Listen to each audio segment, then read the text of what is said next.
बांदा में कानून व्यवस्था की पड़ताल और नई पुलिस भर्ती के आरक्षियों में से मुलाकात करने के लिए ADG zone Prayagraj doctor Sanjeev Gupta police line पहुंचे और इसके बाद पुलिस अधीक्षक कार्यालय पहुंचकर कार्यालय का निरीक्षण किया। साथ में नई पुलिस भर्ती के रिक्रूट आरक्षियों से मुलाकात कर उनकी समस्याओं व हाल चाल जाना। एडीजी के द्वारा साइबर थाने का निरीक्षण किया गया और साथ में बहुत ही जल्द हर थाने पर एक साइबर शाखा खोले जाने की बात भी कही गई।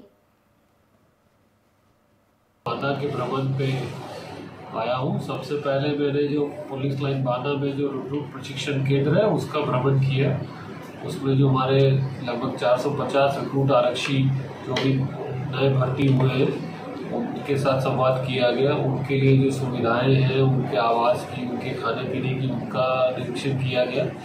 फिर उन लोगों से संवाद किया गया, उन लोगों को प्रशिक्षण की महत्ता के बारे में बताया, प्रशिक्षण में क्या क्या व्यवस्था करनी है, उनके बारे में उनकी समस्याओं को जाना।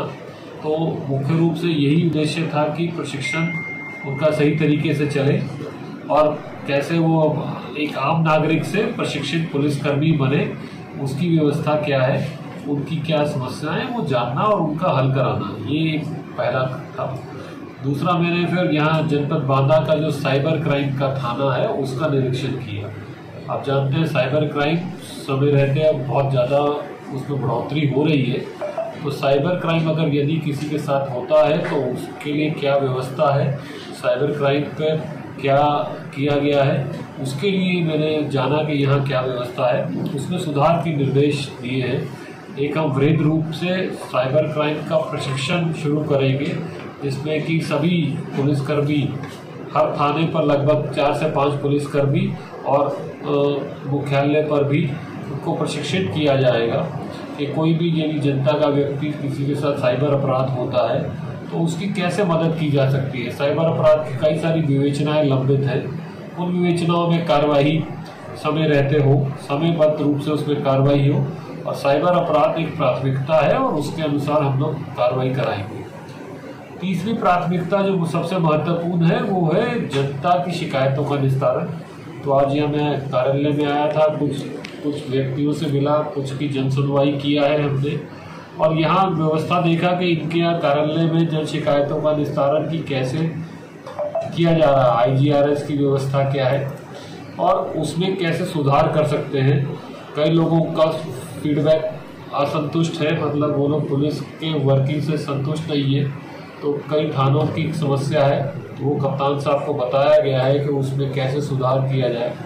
कुछ पुलिसकर्मी हैं जिन्होंने शिकायतों का सही निस्तारण नहीं किया है, उनके विरुद्ध भी कार्रवाई करने के लिए बताया है और मूल उद्देश्य यही है कि आने वाले समय में हम जनता की शिकायतों का समयबद्ध रूप से और गुणवत्तापूर्ण इसका निस्तारण हो सके। तो मुख्य रूप से मेरे भ्रमण के यही मुद्दे थे। बांदा के भ्रमण। ये आपका शुभ नाम? मेरा नाम हर्ष भारद्वाज है। हर्ष जी, किस मुद्दे? दुबई में 17 अक्टूबर 2025 को प्रस्तावित भारत पाकिस्तान क्रिकेट मैच को लेकर विरोध के स्वर तेज हो गए हैं। इस मैच को रद्द कराने की मांग को लेकर बरेली में एक सामाजिक संगठन और युवाओं ने जिलाधिकारी के माध्यम से महामहिम राष्ट्रपति को ज्ञापन सौंपा। उनका कहना है कि ऐसे संवेदनशील समय में पाकिस्तान के साथ क्रिकेट मैच का आयोजन न सिर्फ शहीदों के बलिदान का अपमान है बल्कि ये राष्ट्रीय भावना के भी खिलाफ है। जब तक पाकिस्तान आतंकवाद के खिलाफ कठोर रुख नहीं अपनाता तब तक उससे किसी भी प्रकार के खेल संबंध विशेषकर क्रिकेट समाप्त किए जाएं। भारत पाकिस्तान के बीच भविष्य में होने वाले सभी क्रिकेट मैचों पर स्थायी प्रतिबंध लगाने की भी मांग की गई। ये आपका शुभ नाम? मेरा नाम हर्ष भारद्वाज है।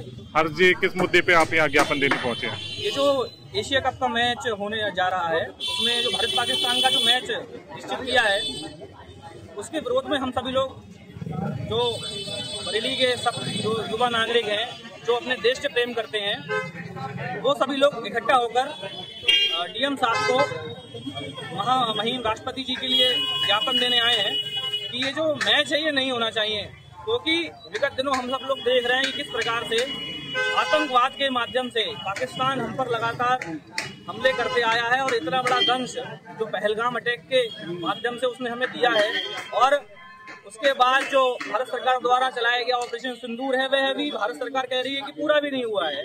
ठीक है, वो ऑपरेशन भी लगातार चल रहा है। हम लोगों ने जो पानी की उनसे संधि थी वह भी खत्म कर रखी है। हमारे प्रधानमंत्री कहते हैं कि खून और पानी एक साथ नहीं बहेगा। जब खून और पानी की बात आ गई है, उसके बीच में ये क्रिकेट कहाँ से आ गया? क्या हम लोगों के लिए क्रिकेट इतना महत्वपूर्ण हो गया है कि वह देश से ऊपर चला जाए? ये जो भ्रांति है ये हम लोगों की तोड़नी पड़ेगी। और हम लोग देशभक्त लोग हैं, तो हमारे लिए पहले क्रिकेट नहीं है, पहले हमारे लिए हमारा राष्ट्र है। राष्ट्र से ऊपर हमारे लिए क्रिकेट नहीं हो सकता। हम सभी लोग क्रिकेट प्रेमी हैं, लेकिन सबसे पहले हम देश प्रेमी हैं। इसलिए हम सभी लोग, हमारे में रोष व्याप्त है कि ये मैच नहीं होना चाहिए। संसद में भी ये मुद्दा कई सांसदों ने उठाया है और सरकार को इस मामले का संज्ञान लेकर तत्काल प्रभाव से ये जो मैच है इसको रद्द करवाना चाहिए। और ये जो क्रिकेटर लोग हैं ये हम सब लोगों के आंख के तारे होते हैं। जब वो लोग कोई जीतते हैं तो पूरा देश जश्न मनाता है। उन लोगों को भी ये सोचना चाहिए और खुद ही उन लोगों को मना कर देना चाहिए कि हम पाकिस्तान किस मैच का विरोध कर रहे हैं आप? जी, पाकिस्तान का जो मैच हो रहा है भारत के साथ में, उस मैच का विरोध कर रहे हैं। और किसी मैच का कोई विरोध नहीं है, केवल हम लोगों को पाकिस्तान के साथ नहीं खेलना है, इस बात का विरोध है। आपका शुभ नाम?